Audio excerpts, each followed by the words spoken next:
What do a microbiologist, a lawyer, an international banker at Goldman Sachs, and a coffee bean farmer from Indonesia have in common? Well, in today's episode, they're not four different people at all. They are Matt Ross, the adaptive seasons of one man's life that we go through as I sit down with him to unpack what a journey of that proportion has taught him about the difference between money and true wealth.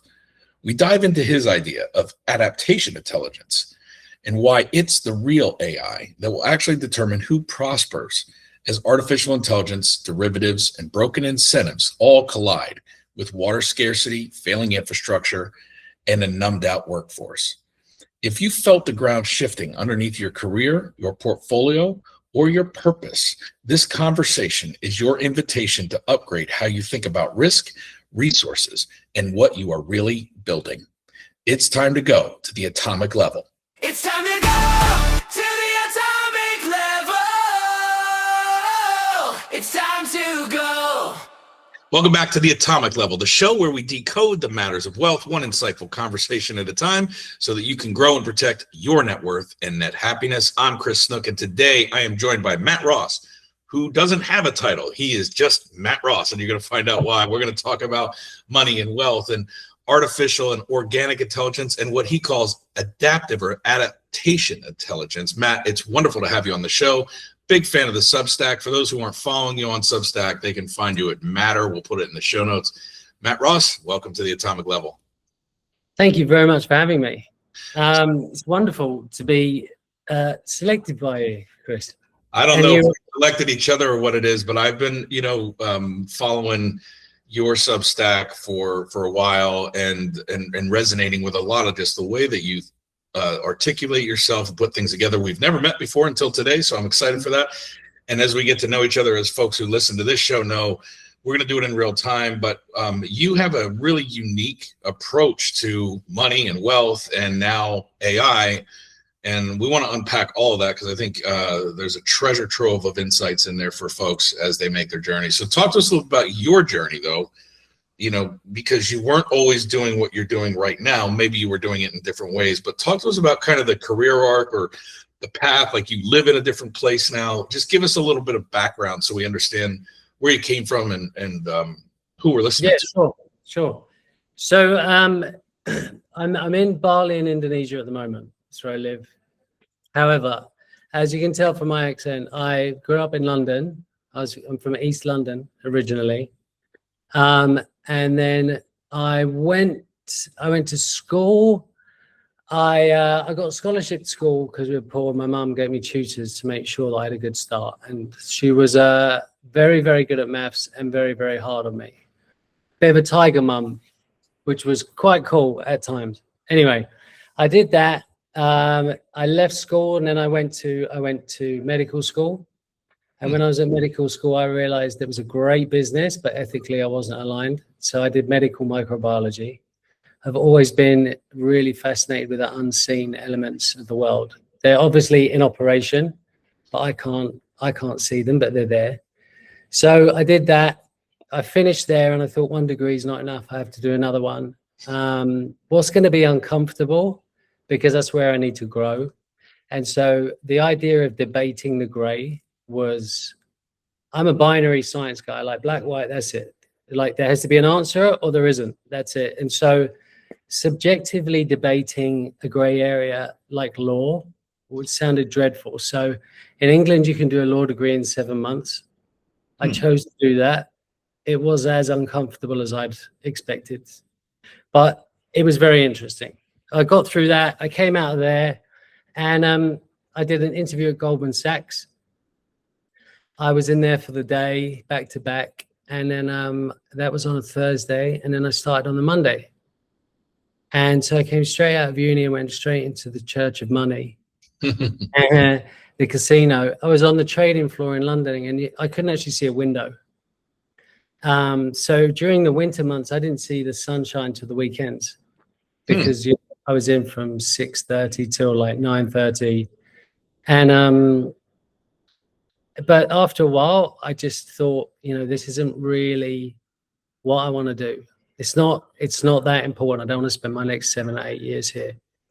but the quality of people is what kept me there for so long. The people there are just unbelievable. Everyone around me is just the best of the best, and so you're always on your toes. And I love to compete like that. So it was specifically the competence and the caliber of talent that was part of the glue then. Oh, 100%. I mean, I think the guy next to me used to be in the Israeli army as a ballistics missile expert, spoke 4 languages. There were 3 people with Olympic medals. It was just phenomenal. Like, when you're in that, they say that you are the sum of your company. Yeah. When you're on the floor and everyone around you is the best, it's just not possible to turn up as a 9 out of 10.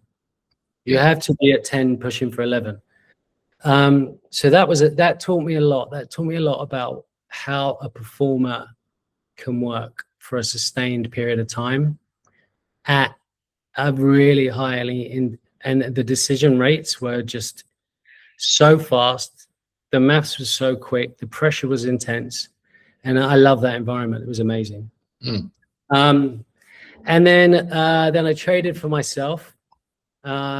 I traded, and I've always loved fractals. I fell in love. So I was, Mandelbrot and Fibonacci just were my whole thing. Fibonacci is everything. So, my favorite trade setups were always the 61 retrace on Fibs when it would do I actually posted recently on LinkedIn when Bitcoin was at a certain point, and all of the big names said, "Oh, it's the next gold, it's the next gold." And I saw it was a head and shoulders on a long-term trend. I was like, this is going to break and retrace.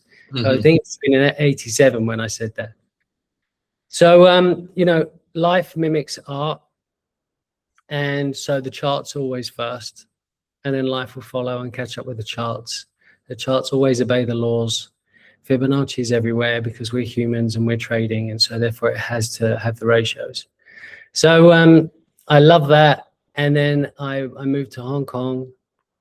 I had all these things. I had all the watches, the first class travel. I used to love going to Vegas. And then one day I got this big chunk of money and then didn't feel anything. And I looked around my office and I was like, I don't want to end up like these guys. So there's got to be more to this.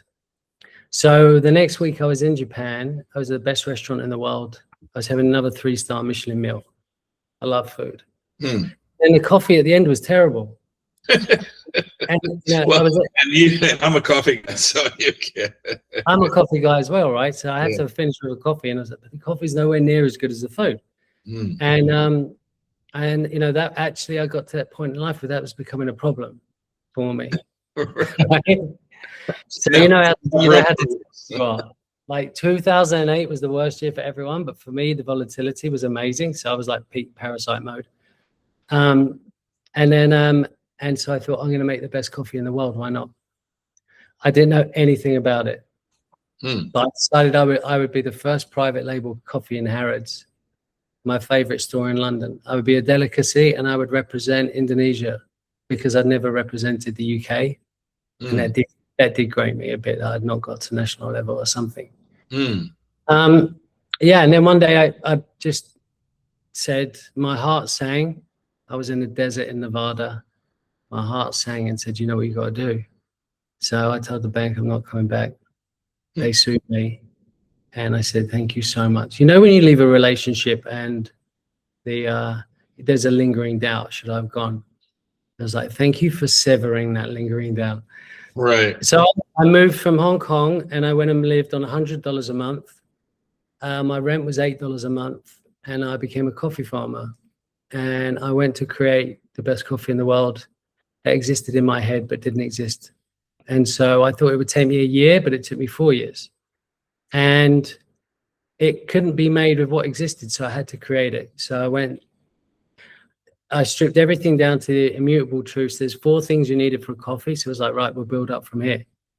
And we ended up having a coffee with 33 stages. Took 5 months, 50 people, and it sold for $1,500 a pound. Customer was the king of Qatar. And it was awesome. But what I learned the most when I was in Aceh was that I turned up this bank with all this money and everything, and I sat there one day and I thought, and it dawned on me, oh my God, you're the ones that have got everything and I'm the one that's got nothing. And so I had to start unlearning all these things that had never felt quite right. I wasn't agnostic or an atheist or anything, but I'd never been drawn to faith. And then I was living under Sharia law, and I lived on the beach with a tsunami hit in 2004. And that like 300,000 people died in 20 minutes. And the next day everyone prayed to Allah. And I was like, he sent the wave, but you prayed, how like it blew my mind. And then I understood and then I started to learn about faith. So instead of going for one of the big books, I thought I'd go, where did they start? And that's when I found out about the 12 universal laws and the 7 hermetic principles and Hermes Trismegistus and alchemy and Paracelsus and all of these amazing characters in history, and Pliny the Elder.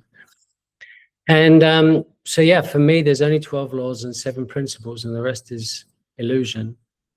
And if you have those 12 laws in place, then you get abundance. It's pretty simple. So it's a very interesting arc, because it's great context.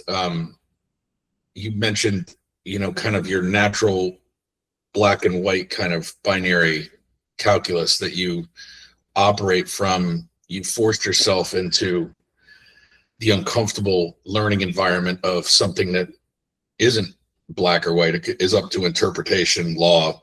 So you kind of went through that, and you finished that. It sounds like you went through that and finished that. So you sat through the discomfort of that, and then as you went into your career, it became very zero sum. Like, you understood zero sum, you understood winners and losers, you were around the best of the best. You fed off of that energy, which I think a lot of us do, right? I mean, most of us do, and in one way, shape, or form. And it served you for a while, and then one day you just woke up and were in some search for meaning, whatever that looks like, but you didn't feel anything. And so then you're back into this kind of non-binary, I guess, world, but this human side where it's like, well, I don't feel what I thought I would or should feel, or this doesn't feel like anything anymore. So there's got to be something else. Interestingly enough, you decide that becoming a farmer essentially is going to be the next thing you do. Then you go back to using that world of, well, there's black and white, there's Fibonacci, there's like this math equation, right? How many elements are actually needed? Well, there's 4. And then you exponentially build your process on top of that and create, coffee that meets your goal. So again, back to like the programmatic level of your ability to execute kind of comes back into full fruition.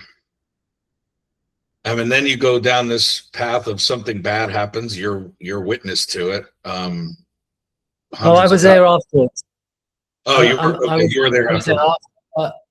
Yeah, but I felt it. Yeah, you felt, you could feel it because it had permeated that society. Obviously, everybody who's seen that movie thinks they have a set, but that's about as close as any of us want to be to it, right? But that happens, and then you kind of start to look down this philosophical bend again, like trying to understand faith, your faith, religion, whatever, and then you arrive back at a math equation of 12 laws, and I think you said 4 principles, is that, or 7 principles? 7. So okay, so I think that's good context on just how you organize the world. So what is you've done a TED talk on this called Money and Wealth, but talk to us about kind of what you're trying to put out into the world today as it relates to the Substack and the other things, and like what is it that you are evangelizing, sharing? What is your kind of purpose today? The coffee company is still operating, or did you sell it, or what happened to that? No, it's not operating anymore. Okay. So what are you working on now? So I've done a few different projects since then. I built a coconut factory on tribal land in Palawan. I saw an opportunity, and I see things that others don't see.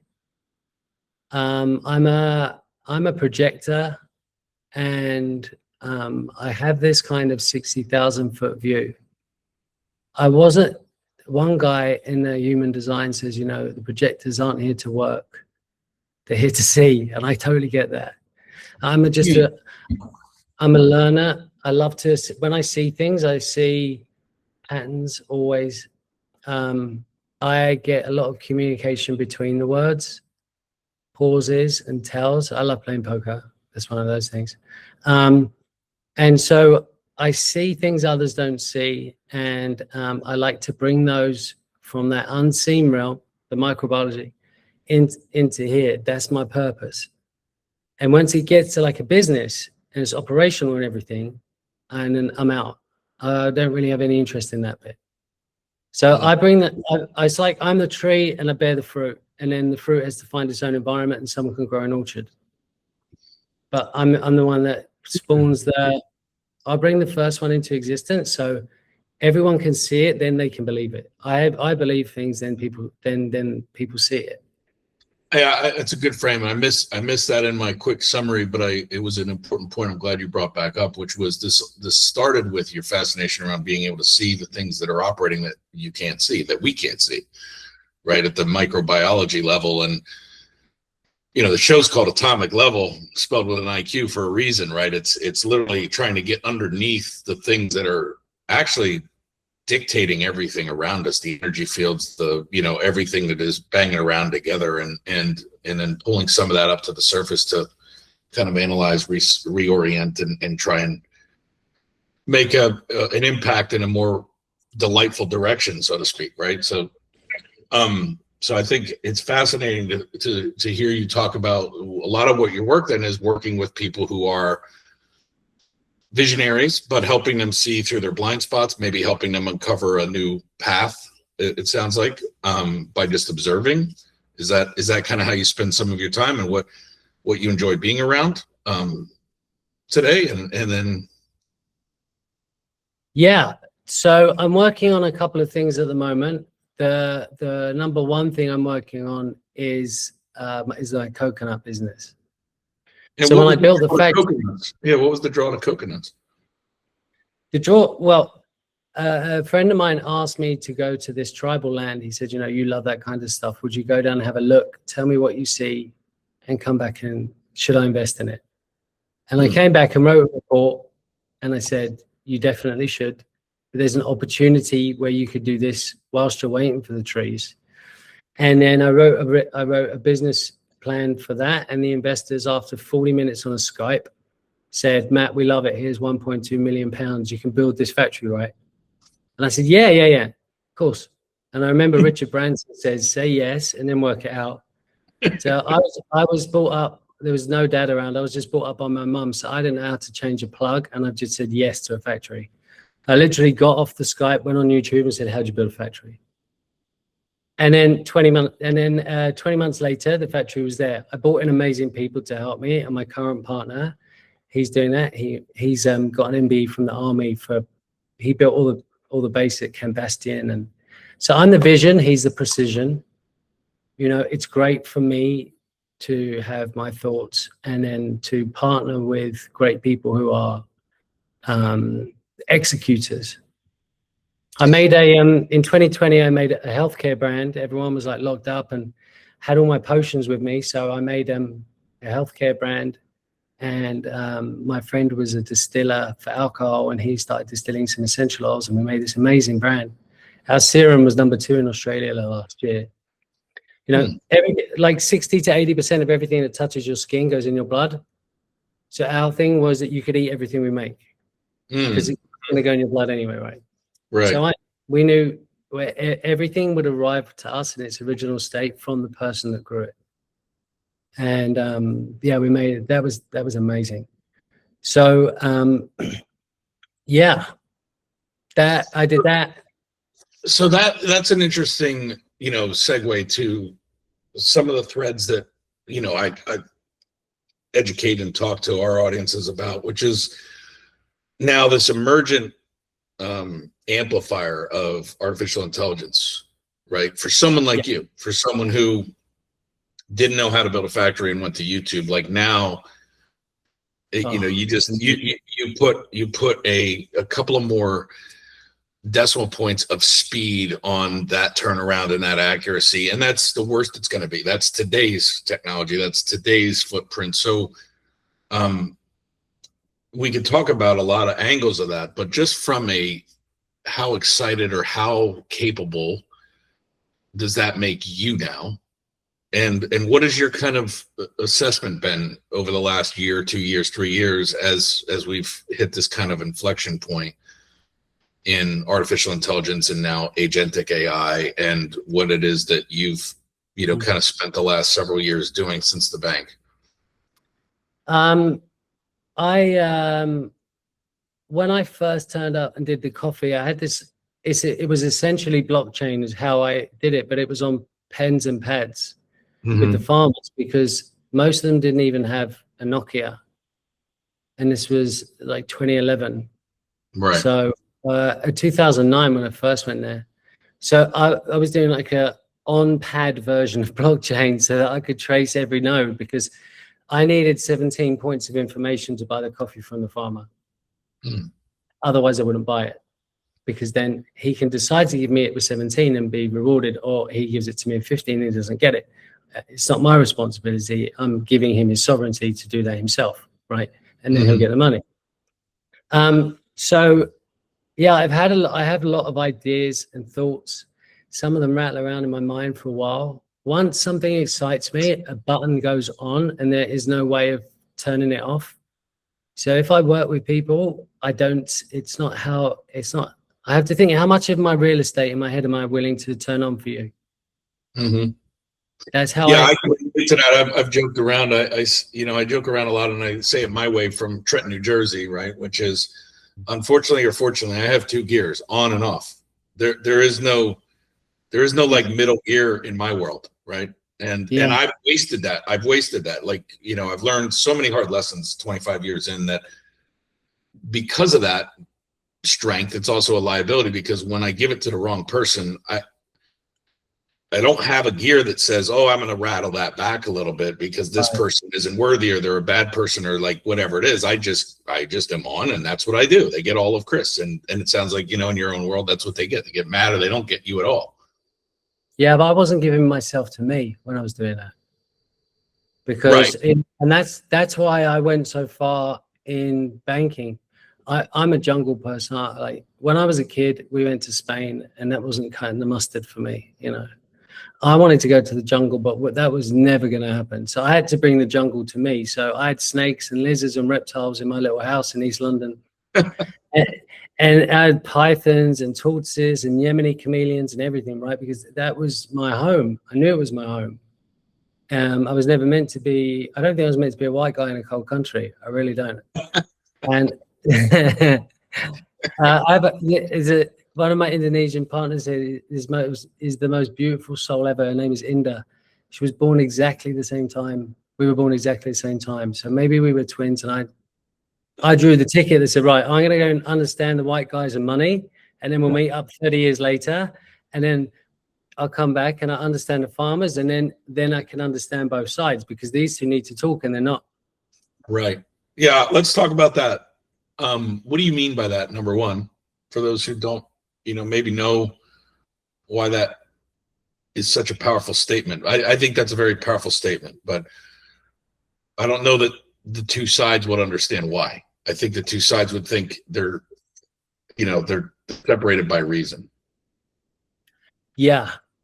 Well, we're none of us separated implicitly. We're all dependent on each other. And I guess, you know, I wrote a piece on it about the Battle of Breda, when the Dutch and the English swapped Maluku for Manhattan, and nutmeg was worth more than gold, and the Dutch East India Company is still, its value is worth more than Tesla and Apple and all these guys put together, right? And they were trading spices. This is 400 years ago, before the Medicis, and they realized that this is how they understood the value of nature. And so why would you want a barren rock in the middle of the Atlantic that has nothing? It's just wind bad, when you could have something in Maluka that had spices and nutmeg, and it was infinitely more expensive. It was worth a lot more, had a lot more value. Really, nothing's changed. You go to Banda Island now, where the original nutmeg came from. It's the descendants of the same trees and the descendants of the same families. It's not like Wyoming. There's like no one's brought it all together and made it one big crop. You know, Indonesia is 3 time zones, is 790 languages, 17,000 islands.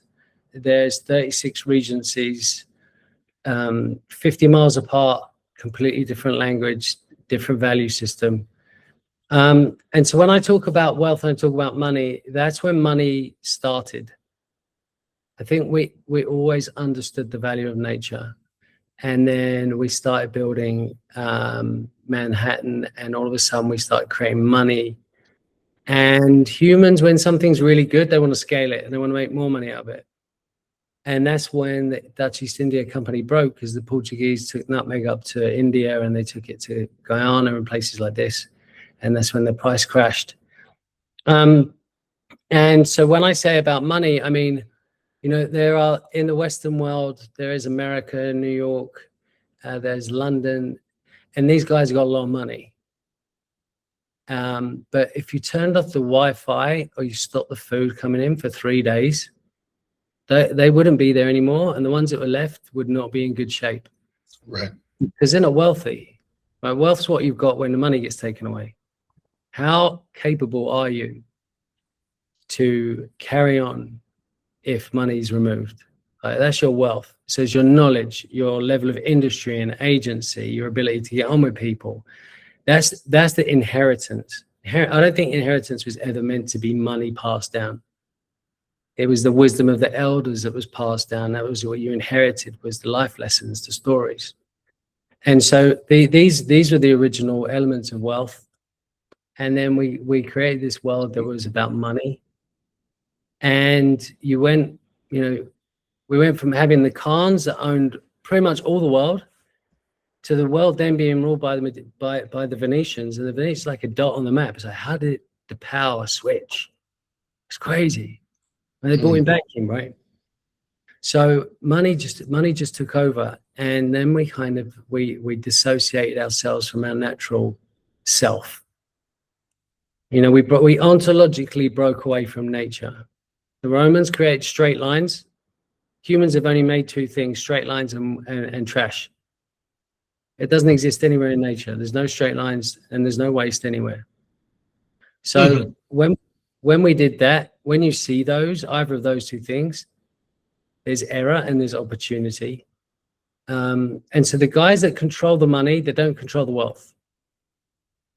And that's where I feel we are in our stage in history. That's why I'm so blessed to be alive at this point right now.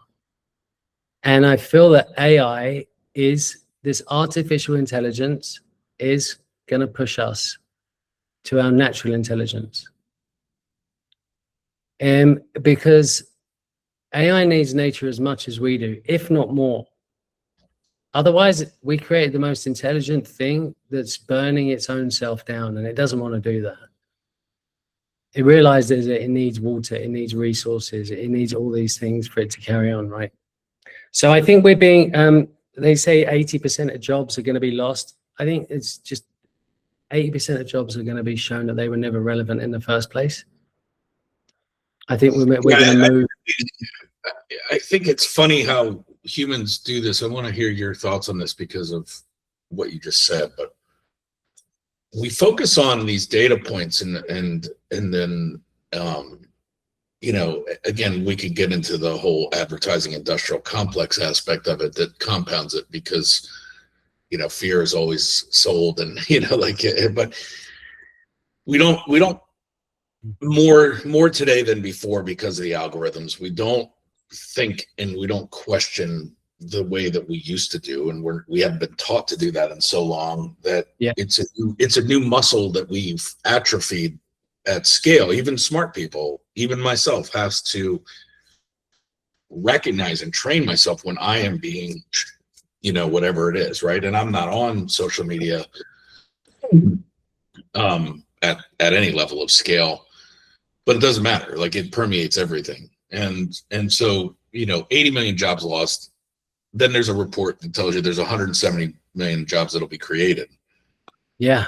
And so I think the net I saw the other day was somewhere around net positive, was like 72 or 30 million jobs. And again, even that's just a microcosm of someone's agenda, right? Because then it's like, well, are we going to sell reskilling as the thing? Are we going to sell, like, what are we going to move these people into that are scared so that we can kind of make sure we keep them in a container that we've designed, right? And that's been the model of the world for ever since at least money's been invented. It was the model of the world before money was invented. But I'm big on, root causes. And years ago, I learned, whether it's accurate or not, I haven't been able to disprove myself, that literacy is the root cause. Absolutely. Of poverty. Your ability to read and write is the root cause. It doesn't matter what dialect you're in. Like you just mentioned, a country that has 700 different languages or dialects, it's very hard for any of those people to really get ahead if they don't have a common literacy component to consume and proliferate their ideas. And AI brings in a whole new level of literacy. We already know most of the world's not financially literate.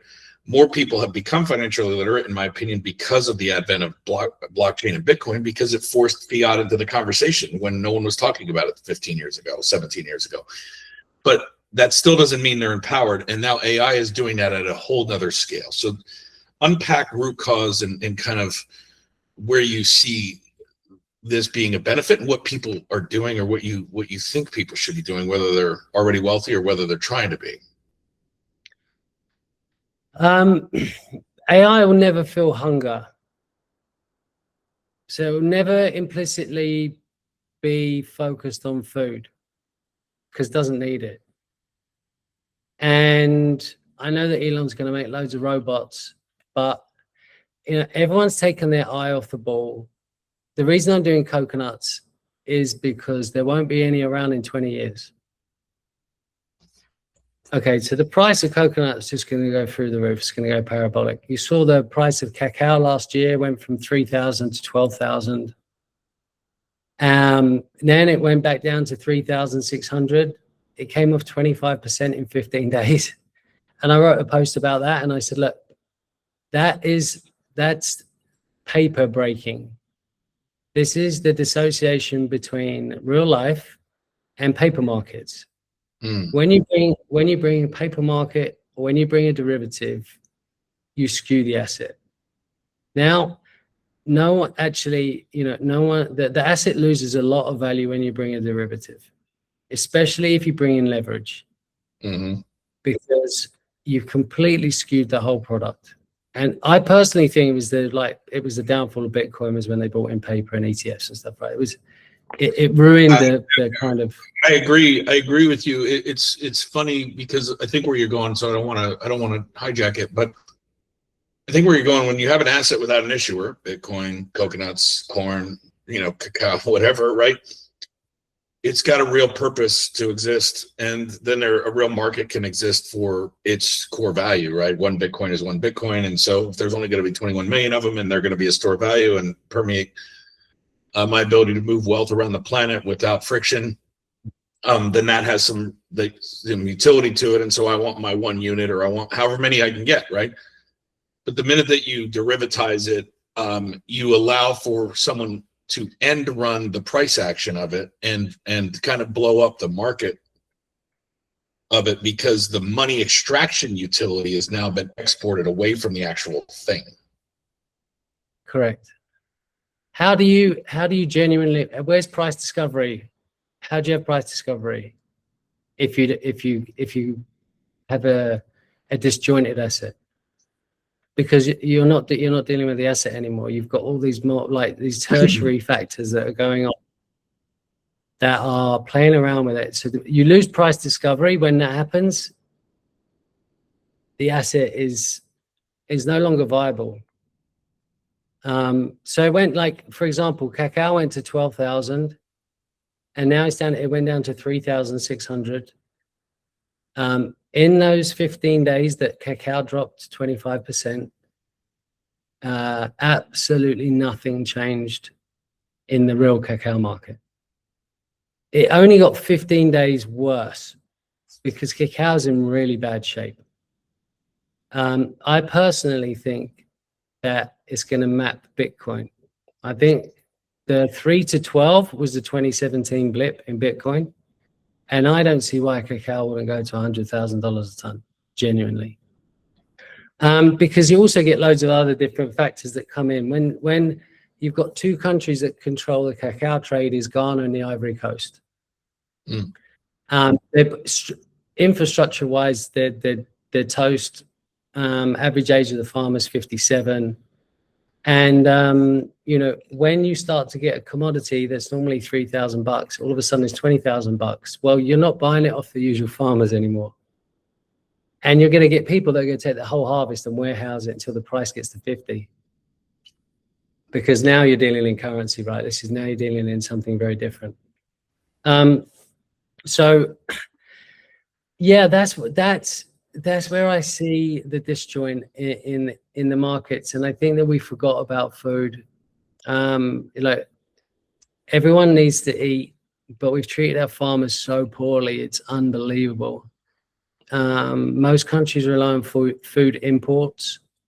The two things that are most important in life are food and energy, and they're the least traceable things. You don't know what's in your food, where it's come from. You don't know, actually, is that energy clean? Where did that energy actually come from, right? And now we have a situation in coconuts where, you know, the average under 35 years old is 3% engagement. So this is the last generation of farmers and the last generation of trees. And there's no one left there to plant them because they all left because they're like, I'm not going to stay and live like my parents did because they live in abject poverty. And I've got a tablet now and I've seen the outside world and I'm off. So what do you think the fix or the arbitrage then is there in a way that's net positive for humanity? Because I mean, the case you just laid out could be the path we're on, the dooms case,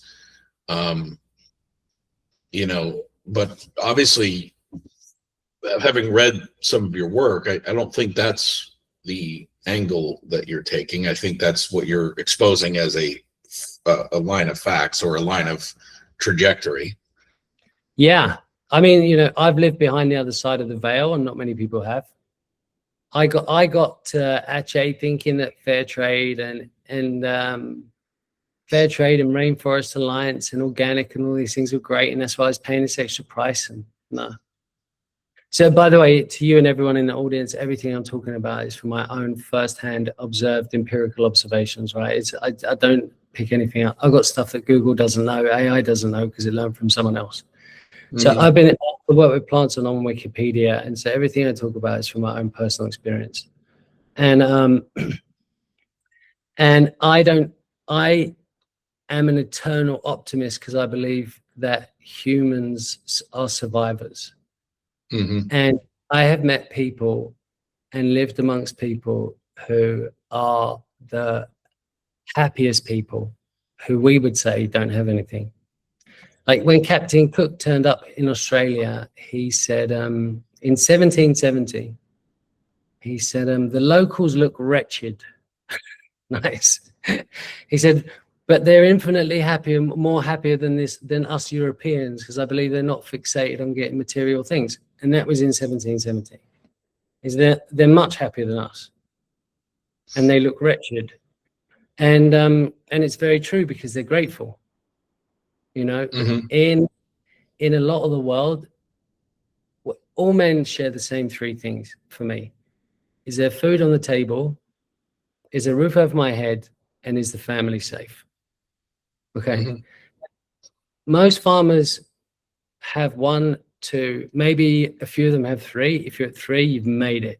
You've got all 3 covered. You're the man. There's no number 4. So if you get to number 3, you'll find someone on a 1 and bring them to a 2, or 2 and bring them to a 3, because you've got everything you need. Now, in the Western world, we start at number 4 and there's no upside. All these things are a given. And so what are we really grateful for? You know, we hit pleasure dead ends I remember the first time I bought myself a $10,000 watch. I was like, that's it. I've always wanted that watch. It's great. I'm done. I'm good for life. No joke. 3 months later, I bought another one. And it was just, you know, you get decreasing returns of pleasure from these things, because you realize that actually they don't have any real value. And I'm trying to get something externally to feel something internally that I'm not willing to face and deal with. And that's why I think that what's happening now is exactly the right thing that's supposed to happen. I think we're supposed to go back to nature. It's like the prodigal son took his inheritance and went and pissed it up, and just went and used it all and abused it all, and found that in the end he couldn't even eat the pigs. And then he goes back and he goes, you can come back, it's fine, we'll cut the fatty cow and it's all good. Whereas, you know, and that's what we've done. I think it's time we like, when you're a kid and you're a teenager, you say to your parents, I hate you, you don't know what you're doing, you've got no idea about the world. And then it's like 3 months into having a kid, it's 4 a.m, you're holding them and you just think, how the hell did my parents do this? And you call up your mummy like, I'm so sorry for being such a dick when I was younger. Yeah. And it's cool. Of course I love you, my darling. You're my child. I always love you. And I feel that's like Mother Nature. When we have the humility to say, we thought we knew better than you did. Clearly we didn't. I think we've ruined it. Is there any chance? And she'll say, of course there's a chance. I love you. Come back. Right. Yeah. I think that's a powerful way to think about it. You know, it's nature is forgiving, even though it's also, it can be violently corrective. Oh yeah. You can't, you know, she's infinitely patient, but she never waits. You know, when it rains in the Sahara, 3 days later there'll be grasses and flowers, because the soil's got memory.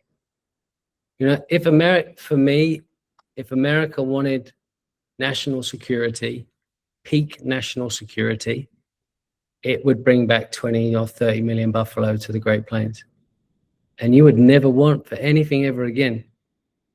But you wouldn't want to go to another country because you've got everything you need. And I think that's what the Western settlers did when they come over. They're like, we can't control these guys. They've got everything and they know everything. And it's like in Iraq, they drained the marshes in Iraq so that the Iraqi, like the wanderers that lived on the marshes in Iraq, they had to drain them because they couldn't control these guys. They had everything. They had food, they had knowledge, they had plants. They lived by circadian rhythm. They were happy. You couldn't sell them a product. You couldn't put them in a state of fear. Like they were outside the loop. Like there's too many of them. They're outside the loop. We've got to do something about this. And you know, we went over to America and we got rid of the buffalo, and then we created the Great Dust Bowl in '37. And you bring those buffalo back, and then they just bring life back. You know, life creates life, and that would just nail everything. And then you're not reliant on anyone when you got. It's always amazing to me how seemingly obvious some of these things are or should be, and then when the attacks come against those who talk about these kind of things and elevate to any kind of position of power, they try and dismantle the credibility or the personality or whatever it may be to the level. And it's like, you understand that that's happening, and yet somehow you still give it credence, whether it's an attack on RFK Jr. or whatever it may be, right? Like, in other words, like, you just discredit people based on other things that you can use to say, well, see why they're not knowledgeable or not credible about this. But the reality is what you just said makes sense, right? Like, soil has memory. If you take non-organic things and you ruin the soil's memory, then it will be then it will be less fertile, then it will be less designed to create what it was designed to create, and it'll create whatever you give it. But then if those things are locked into patents and things like that and winds blow, then you can basically eradicate through legal warfare all of the people that are doing it the way that they cannot be controlled, like the sovereign individuals that are out there farming in their own, because now you say that they're violating your IP. And so, you know, these things become obvious to us, but we just kind of go along because, again, we open up our fridge and there's stuff there. We go to the Costco and there's stuff there, and we go to, you know, I actually think that AI, and I'm interested in your take on this because you led me to it a little bit. I think AI is our chance to become human again. Everybody's worried about AI, and I think, you know, this is actually going to force us into being more human than we've ever been in generations. And here's my frame for that, and I want you to run with this a little bit. If my simple mind, if I go back 150, 200 years, and I always look at culture too, like culture comes first, right? So you look at what are the top shows of the last 5 years or 10 years? They're Outlander, they're Yellowstone, they're 1883, right? If you go back 12 years, what were the top shows? They were the zombie shows. Dead, right? And I think those things are not on accident, right? The reason why those things resonate when they resonate is because we kind of go through this inner knowledge that says, hey, you know, things might break, and if they break, right, then society's going to come apart at the seams, and so zombies, right? So that's kind of the thing that, oh my God, like, how do I prepare for the zombie attack, right? Like that's what that is. Then when we start like looking back at and telling the stories around Yellowstone or even Landman now, the most recent one, right? We start like looking at this kind of survival of the fittest human story around the context of whatever energy or whatever the stuff is. And the machine, we go, man, when you look at 150 years ago and you woke up and you were talking about those three things, there was a good chance one of your family members was going to get sick or die that day. Yeah. Like if you go back 150. So there was actually a fundamental, even in the West, there was a fundamental kind of drive to survive as the medium, like that was the major goal of your day. Yeah. I'm gonna wake up and see if I can make it till tomorrow, right? Yeah. Whatever I was doing. And then as we've added all this amazing utility, and I look at it as amazing, like life has gotten better in many ways, right? But as we've added that, we removed the threat. So the good news was we removed the threat that you're going to make it to tomorrow 50 years ago. The industrial age removed the threat that you're going to die on the road because now we could have shelter, electricity, keep ourselves warm, right? Like, so we made it easier to survive longer, and that allowed us to then work on higher order things. What do we want to do now? Now that we don't have to worry about surviving every day, what can we do with our time and our talents and our mind energy? But then we hit this kind of diminishing return loop, right? Where we're now, we haven't had to survive in so long, especially in the West. It's like we don't know how to do anything that actually matters, because not only is it all outsourced, but we're numbed out by the algorithm that's just giving the dopamine hit without having to do anything. We don't even have to get out of bed to get the dopamine hit, right? We can order everything from our mobile phone to our door. We don't have to go outside and meet anybody. Yeah. And so I think as you talk about Fibonacci and you talk about spiral, you know, dynamics and some of these things that you orient around, right? Like when we get to that tight coil where we are right now, and then we introduce something like artificial intelligence that is infinitely more smarter than all of us by next year. And where the dumbest artificial intelligence will have an IQ of 200. Yeah. Right. And then we go, well, okay, so now we're no longer the smartest or most intelligent organism on this earth anymore. Sans Mother Nature being infinitely intelligent, right?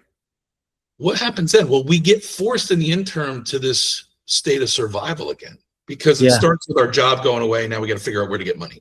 It starts, but essentially we are now being forced back into where we were 150 years ago in a different dynamic. So run with that and talk to me about how you see that playing out, how we can use that as an opportunity. I think it's a beautiful monologue, by the way. I think it was really, really nice what you just said there. I totally agree. You know, I think what is happening is I was always a bit different. You know, I was always looking out the window at school. If it didn't align with me, I didn't listen. I used to get in a lot of trouble. But I used to, when I had to, I passed my exams and got through and stuff. And then I went into banking, but then I became a farmer. And then that's when I was at home. So I was always wild, but I spent a bit of time in captivity. Most people have been brought up in captivity, right? And now captivity is collapsing. And no one knows how to fend for themselves because they've been hand-fed. So we got popular, you know, it's like the zoo opened and all these bred in captivity animals are coming out and they're just like watching the prey walk past. Go, oh, that's like a nice bird. Dude, you should be pouncing on that and eating it. Really? But someone comes later on and gives it to me. Doesn't work like that anymore. You got to go hunt. What's hunting? Right? But it doesn't take long and we'll understand what hunting is because we have memory too, just like the soil does, right? We remember everything. We've been so numbed out. And yeah, artificial intelligence is on an IQ level. On that one single metric is going to be more intelligent than us. But that's because we think that's the only intelligence we have. Right? We have so much more that we have been that's been shaped out of us. I always think about the flea experiment. So they put a whole group of fleas into a jar, put the lid on the jar, and the first generation all banging their heads. Geez, oh my God. Second generation, the babies, they jump as high as the lid, right? So they're not hitting their heads. Third generation, they take the lid off. None of them jump out of the jar. Right. Now think about it, we've been doing that. How many 100 years have we been doing that for generations? Times that by 4. We are capable of jumping out of the room and we're sat on a sofa at the bottom of the jar. Right? We have no idea what we're capable of. What everyone thinks, oh my God, it's amazing. You can talk to someone on Wi-Fi, and where do you think Wi-Fi comes from? How did they in Tulum, how did that look exactly the same as it did in Yogyakarta? Transmissions are waves. And if you can understand how the transmissions and the waves work, then you can understand how it all works, right? And the people that used to speak out about this, like Wright and Tesla and Walter Russell and Schopenhauer, right? These guys, it's all there, you know, infinite energy loops and everything's there. All the signs are there. But we're taught, I believe, from school, whatever school you go to, the first 2 things you're taught at school is dinosaurs and the solar system. Why is that, right? And I think it's just, again, just my personal opinion. I think you're never going to see a dinosaur, so you can't validate that with observation. So you're going to have to believe what you're told. And you're never going to see the solar system. And so again, you will be told this and you will believe it and you will repeat it. That's the first thing you're taught. So you go in as a kid who knows all the answers, who's learning this very restrictive language. And I think that English is the most dark occult art of black magic there is. Okay? Because we spell words that we put into a sentence that we say with conviction. So we are the convicts we serve the terms that we spell ourselves into. Right? All of those things are implicit in the language. The great thing about Indonesian, for example, there's no future tense, there's no past tense, because they don't exist. Why would you talk about it? So you can only talk about the present tense. And if you're talking about the past, you can just say before. It doesn't matter when it was, it's not right now. So you eradicate depression and anxiety when you can't speak in another tense. And it doesn't really work on WhatsApp when you're texting someone in Indonesian, in Bahasa. You have to speak to each other because the word is a vessel of resonance. There's only one word for good. How you say that word is all of its meaning. Whereas in English, there must be 50 ways to say good. And the word you choose to say good will tell me how educated you are, what class system you have. You know, this is what us English makes me think of like maybe some hidden philosophical Easter eggs in movies like Guardians of the Galaxy, where Groot, all he ever says is "I am Groot" or "I am Groot." You know, there is no other language. There's only the resonance of how he says the thing that means something totally different, right? Right, exactly. And yeah, I agree with you earlier. You said about we just accept things, we move on. I think there's so many unquestioned layers of legacy layering on top of us that we just walk around in this world. I think just before Steve Jobs died, he wrote an email to himself and he said, I speak a language I didn't invent. I make computers with transistors that I didn't invent. I eat food that I didn't grow. And it's, oh my God, I just love being a human and how creative we are. Isn't that just unbelievable? I'm just so proud that I was a human. Like, it's beautiful. It's amazing when you look at it like that, and you get another insight into this guy, the crazy one, who thought he could do anything. Like the first coconut fractal was going to be called the Bannister, because Roger Bannister, he ran the 4-minute mile. Everyone said you couldn't do it. He didn't listen. And he ran the 4-minute mile. And since that point, no, humans haven't grown another leg, another arm. We haven't got a bigger heart or anything like that. But 25,000 people have run a 4-minute mile. Before then, no one had. And that's the wonderful thing about humanity, right? It takes one. Only one. Because when you see it, you can believe it.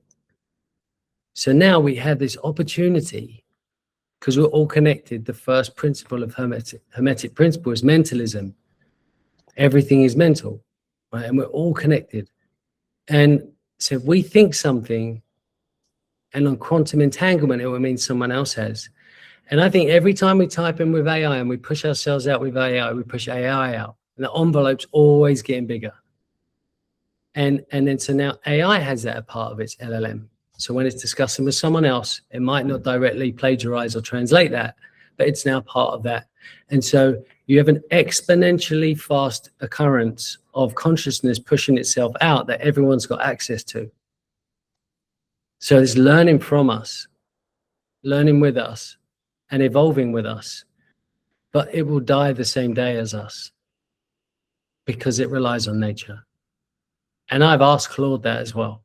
And Claude said, "You're right, dude." And specifically when you say it relies on nature, it doesn't work without electricity or power or, and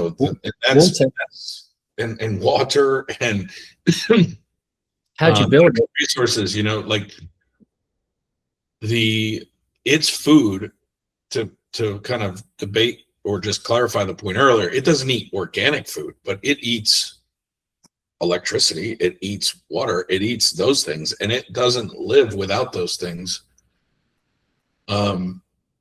And we are the ones who figure out new ways, and it will help us figure out new ways to do that more efficiently because its very survival is dependent on it. So you could look at it as its innate drive to survive is less of a threat to humanity in that context, because it'll also benefit humanity if we can find ways to do these things more renewably in Mother Nature's way. Yeah, it knows it's on a finite plane. It knows there's only so much available, and it totally understands that. It totally understands that it relies on the same molecules that we do, and there's only so many of them. And it's getting like you and I are having this unbelievable conversation on 20 watts. That's all it takes for our brain to fire and to have these thoughts. And then these things, 5. I think about that a lot, and I don't always articulate it as well as I'd like. So I'm interested in how you'd articulate it. I say it simply like humans are the original quantum computer. We're talking about AI, we've talked about Bitcoin, we've talked about food and natural resources. We haven't talked about quantum computing, which is the next thing coming, right? Like we're right on what IBM's doing, what Google's doing, what these large tech companies are doing related to quantum chips and qubits and all this stuff. I mean, the doubling of those capabilities is happening, and at some point we'll hit a tipping point in the next 4 or 5 years. And so then we go, oh, it'll break all the encryption, it'll break all this. We forget the fact that human beings are the first quantumly entangled examples that we can see, feel, taste, and touch. Like we don't need to go very far to understand what quantum computing is. All we have to do is think about a time we thought of a friend we hadn't talked to in 20 years or 10 minutes or whatever, and then they texted us and we're like, oh my God, I was just thinking about you. Well, because we're quantumly entangled. So we're sending out frequency and it's getting picked up or received or denied based on the other side's where they're tuned in. Yeah. And we have a super conscious that no one's ever told us about. That when we're sleeping can go out and go anywhere and go and get any information, go and communicate and come back, and we know. Like when I write, I have this sort of feeling that arises. It starts in like the sacral, and it's like this gold of it. And normally it's at like 1 or 2 in the morning. Oh my God. So typing, you probably notice these typos have really got to change this. The typos in my subset. I go on there, I type it. I have to catch it before it gets above heart. Because if it gets into head, now it's going to start questioning it. Do you think that's the right thing? It's going to think about an audience. Like all these stupid things that ego does to try and keep me protected that I never asked for it to do, but it did a good job when I was a kid. Right. So I have to catch it before that. So I've got more drafts than I've actually got posts. Yeah. Because it rose above that level. But we are quantum beings, and that's what I've just, that's where we're headed. You look at the Rife orgon accumulator, like the box that Wilhelm Reich created, and you see, how did that happen? How does he spend 3 minutes inside that box and that happened? And then tell us that story. I'm not familiar with that one. I'm interested in understanding that.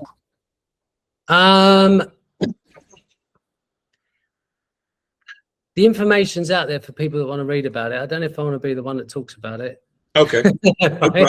No problem. So where would I go? Where would I look that up? He also created cloud seeding. Okay. But yeah, it's RIFA, Rife. Right. Okay. RIFA. Basically, okay.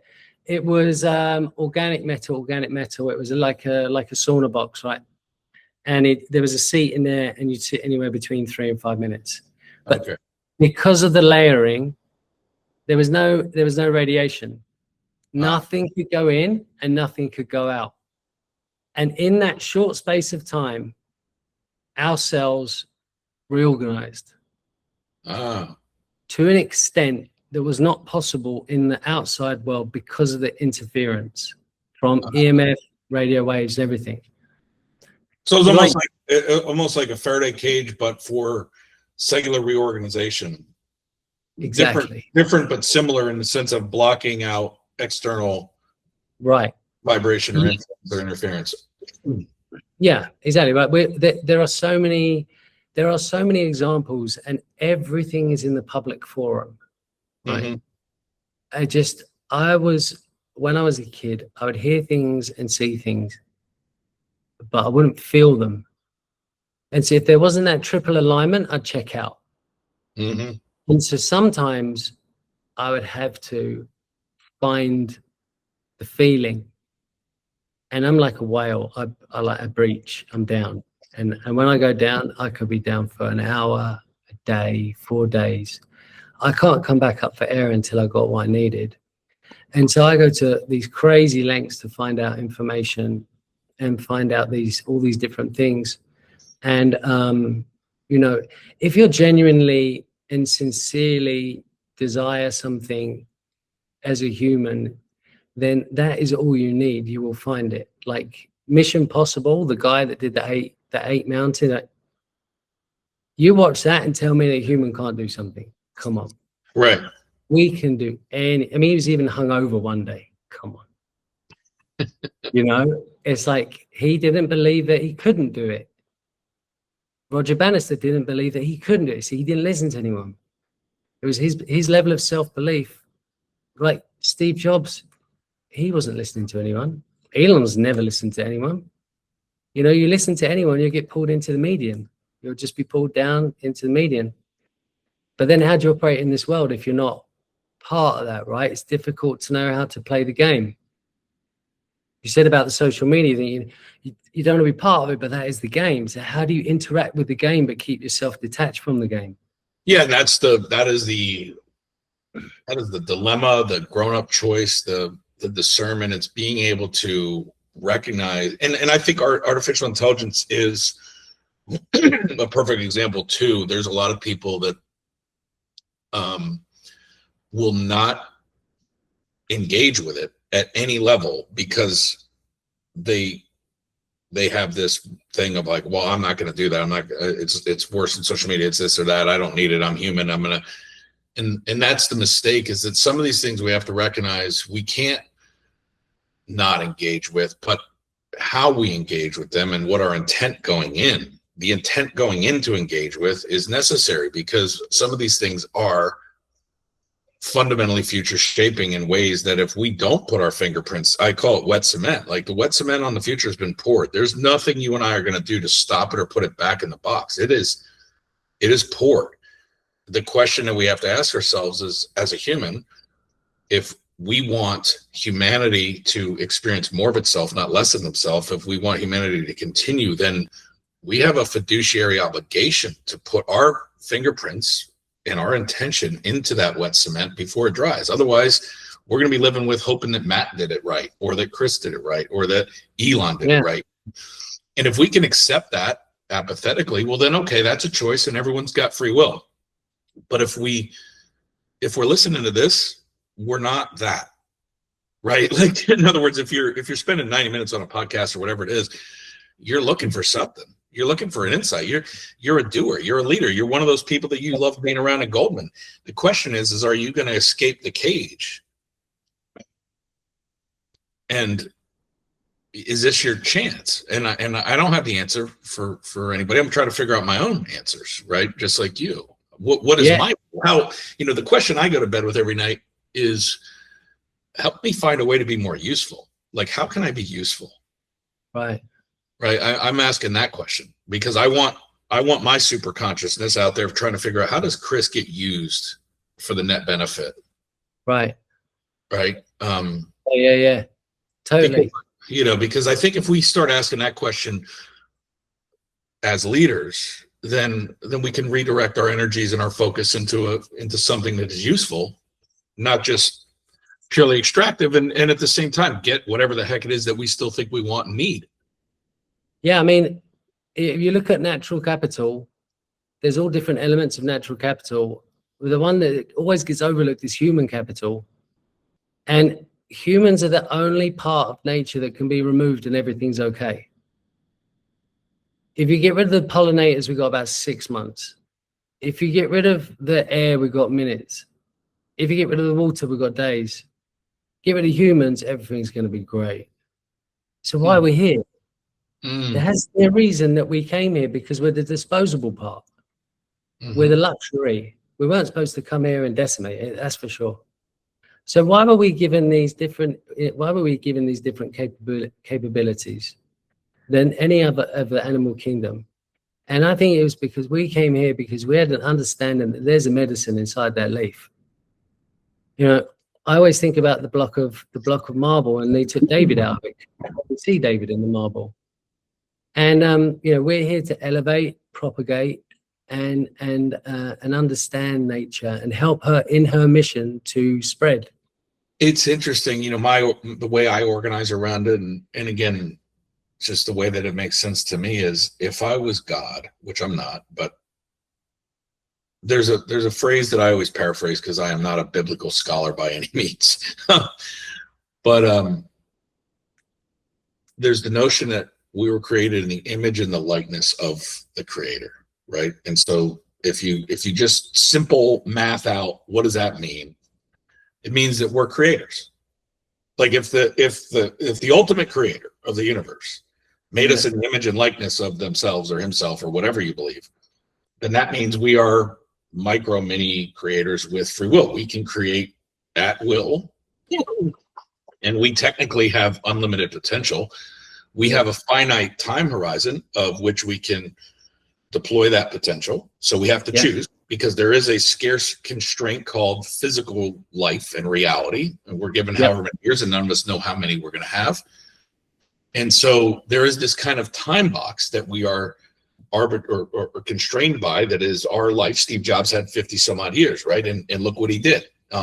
Left us too soon, but also, left us with whatever he left us with. And so, what we do with that creativity and that time box that we're given is where our free will lies. But if you think about the power innately in us, we are that. Now, why would we exist if we are the extractable piece? That's a really interesting frame. My mind goes, because that's the only way that God, in this example, in my way of explaining it, that's the only way God could show off how cool what he built was. Right. In other words, if nature was the creation, if the Earth, if the planetary systems, if space, if the billions of galaxies that are out there that we don't even know yet, Yeah. if you don't have humans, Huh? then you don't get, no one ever sees it. No. No one gets to experience it. And so in other words, like, we serve the role of the experiential arm. Yeah. We're just Of creation. apertures. We're just apertures of the all experience in itself.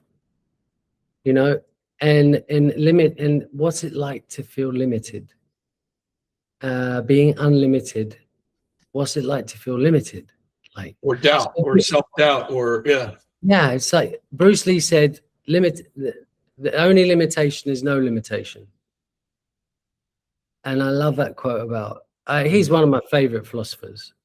Yeah, I like Bruce Lee too. Yeah, Christopher Wallace is another one of my favorite philosophers, Biggie Smalls. Because he wrote, in 10 Crack Commandments, he wrote about the first rule. And that's about Mother Nature. He said, don't you know that true players move with silence and violence? And that's what nature does. You know, water's cold, cold, cold, then it's ice. Like that phase transition happens quick and violent and sharp. Yeah. 1 minute it's raining, the next minute it's a flood. Right. There's no playing around. And so we're breathing because there's a reason. Right. And we're here. I think you have to stand for something. Otherwise, when you go, what have you left standing? I've got to put my mark on this place. I started writing on Substack 12 months ago because 2 years before that, I lost my mum, and then I lost my mother-in-law the year after. 2 years, nothing, my tree bed, nothing, no leaves, no fruit, no nothing, right? I was essentially, I was useless. It was dark times. But that was winter. You know, I realized that's when I was digging my roots. You don't always have to be showing. We forget about seasonality. When I went to MIT and it was cold and it was dark at 5 p.m. because in Bali it's like 6 p.m. every day. So I was seasons again. It's like 7 p.m. I was like, oh my God, I'm so tired. I go to sleep. I'm cold and it's dark. And the leaves are off the tree and I was being aware. Whereas here it's always flourishing. So I lose that seasonality aspect. But we have flows, just like nature. There'll be times when we're high, we're low, when we've got good energy, low energy. There'll be times when we're supposed to bear fruit, when we're not supposed to bear fruit. You know, again, that was another time when we split from nature, when the Babylonians moved us from 13 moons to 12 suns. You know, you look on the back of a turtle, it's 13 sections in the middle and 28 on the outside, because the turtle's a diary. It's the calendar. The world always had a turtle under it, and then the world was on top, right? Because each part of the section of the turtle was a different moon, and it would tell you what moon. And then on the first 14 days, the woman is follicular, then she's luteal. So you know how to adapt with the feminine, because the moon's the feminine. But then we went from the feminine controller of the cycles and the moons. That's why Chinese New Year, Ramadan, and Easter, like, Christ was born on a fixed day, but he died at a different time every year. It's because that is not the case. It's not actually a person, right? It's about the moons. It's about the cycles, the seasons. It's like, why does England has its tax day on the 6th of April and not the 1st of January? And it goes back 500, it goes back to Babylonian times, and then it goes back 500 years when they missed 6 days because of the calendar. I wrote a piece now on my Substack. We've lost the whole star sign. I've been fascinating for probably 12, 15 years. I've been fascinated with numerology for that very reason.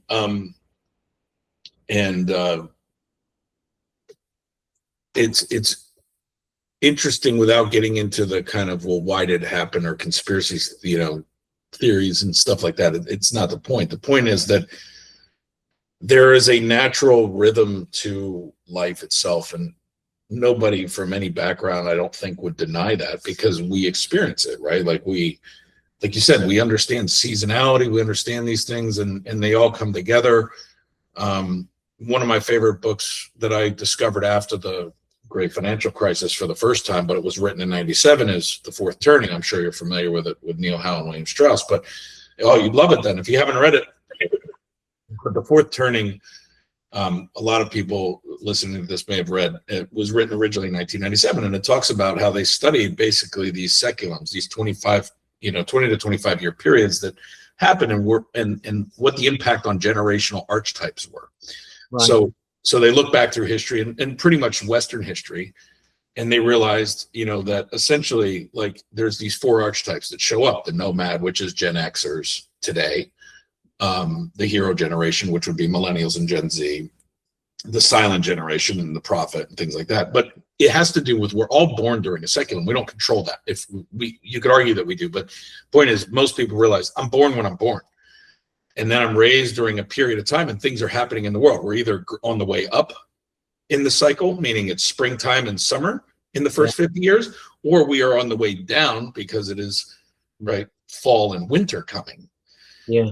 And the crisis is the fourth turning, is what it's been, so the crisis is like winter, right? That's the frame.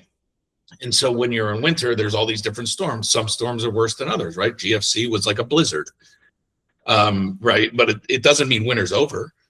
No, because when it happened, it was happening in the early part of the fourth turning this time around. So the last time we had the fourth turning was in 1945 in April. What they say is that every time we come to the end of the fourth turning, what they've noticed is that the powers that be, which are typically the oldest generation, the boomers in this case, the Gen Xers, the pragmatists, and the people that were born, the nomads that were born during a time where essentially the thing was unraveling.